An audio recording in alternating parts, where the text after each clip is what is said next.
Good evening, and I would dearly like to be with you.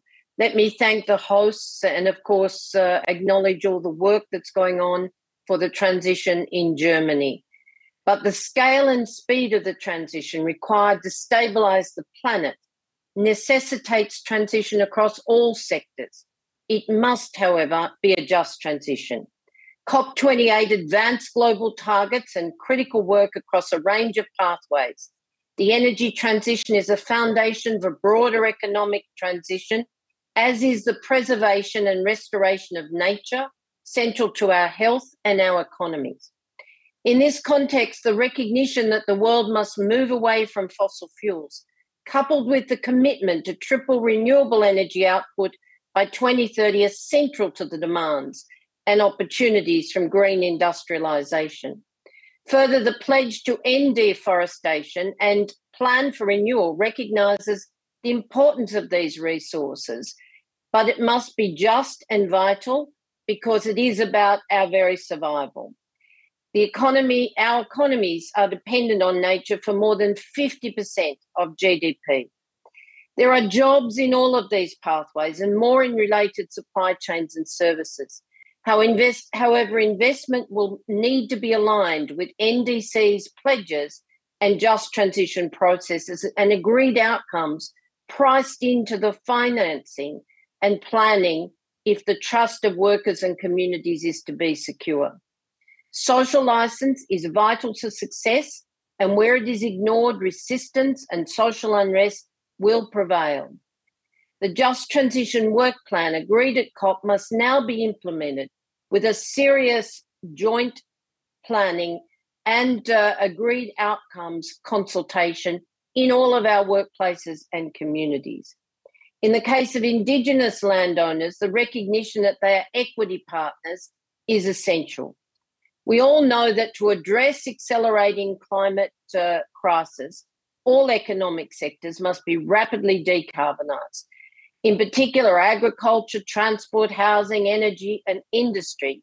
This demands a widespread, rapid and coordinated economic transformation encompassing energy systems, industrial techniques, transformational infrastructure and agricultural processes. Energy generation is central to this transition, with energy usage accounting for nearly 3/4 of global greenhouse gas emissions, encompassing fossil fuel generated electricity, as well as petroleum, diesel and gas usage. There is no valid argument, however, for fossil fuel companies to refuse to transition more rapidly. They too live on this planet. Decarbonisation requires that sectors that have been powered by fossil fuels must in future be powered by renewable energy. Governments must find the regulatory recipes to leave these companies with the capex, the technological capacity, the infrastructure and the skilled workforce to leave them with no choice but to speed up their transition or risk becoming stranded assets.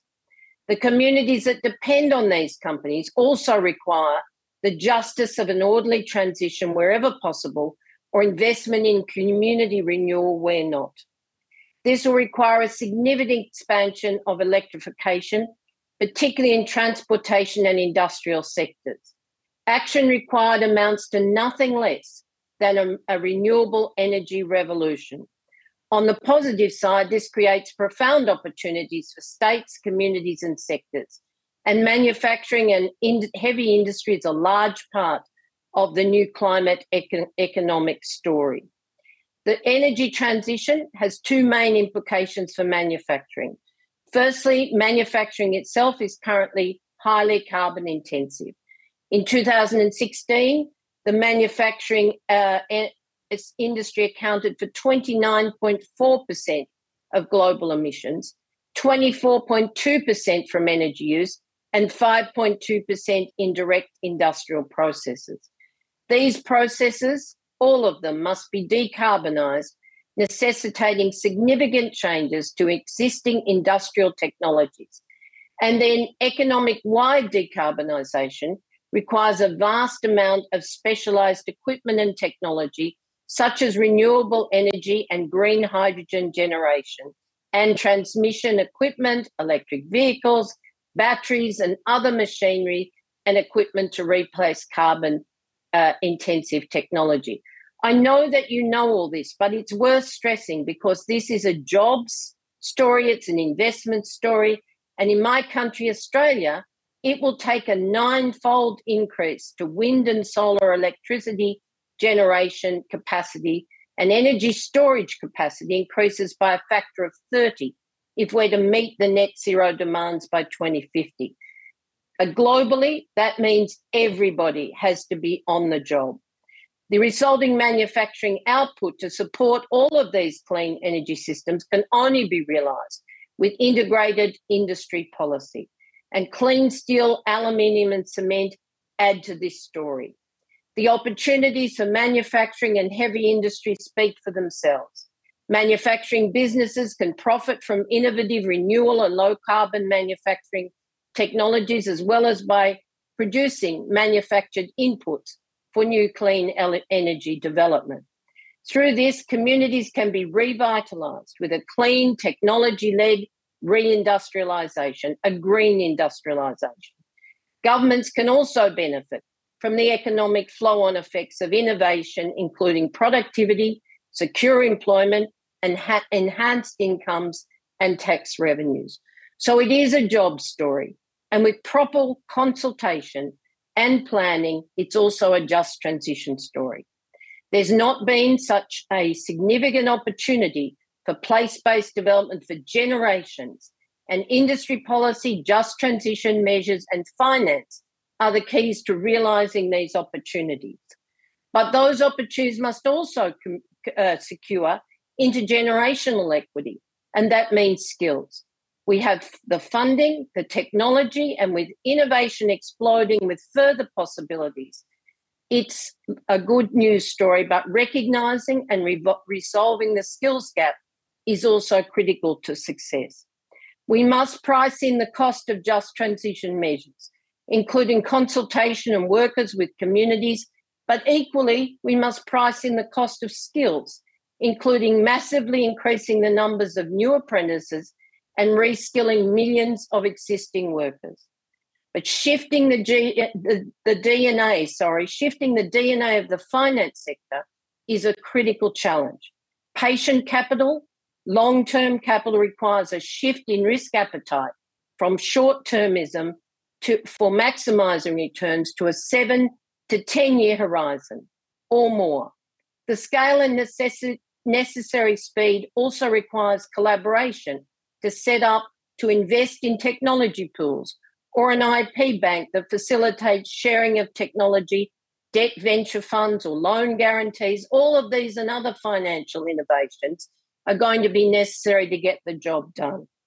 The task requires the finance industry to support value creation across multiple types of business structures, from social enterprise, community companies facing vital technological shifts, from mining to manufacturing to transport, construction, agriculture and services. It also requires us to ensure mechanisms for financing nature and pricing in adaptation measures relevant to all business and infrastructure venues.